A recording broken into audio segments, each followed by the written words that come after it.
बिस्मिल्लाहिर्रहमानिर्रहीम। अस्सलाम वालेकुम दोस्तों, उम्मीद करता हूँ आप बिल्कुल ठीक ठाक होंगे। दोस्तों आज है 11 सितंबर सन 2021 और दिन है हफ्ता का। दोस्तों रॉयल ओमान पुलिस का जो महकमा है कोस्ट गार्ड का, उसने मसंदम गवर्नरेट से एक एशियन बोट को पकड़ा है और उस एशियन बोट के ऊपर 4 एशियन लोग मौजूद थे, 4 खारजी मौजूद थे, जिनके पास तकरीबन 15,000 किलोग्राम से ज़्यादा का टोबैको प्रोडक्ट वगैरह यानी तंबाकू मौजूद था, जो स्मगल करने की कोशिश कर रहे थे और उनको गिरफ़्तार किया गया और उनके ख़िलाफ़ जो कानूनी कार्रवाई है वो होगी।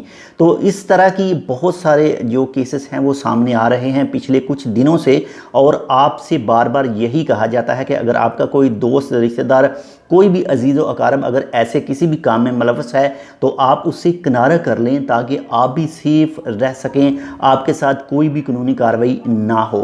तो बहुत ज़्यादा अपना ख्याल रखिएगा, आपके साथ जो रहते हैं उनका भी ख्याल रखिएगा। मिलते हैं आपसे दूसरी अपडेट के साथ, तब तक के लिए अल्लाह हाफिज़।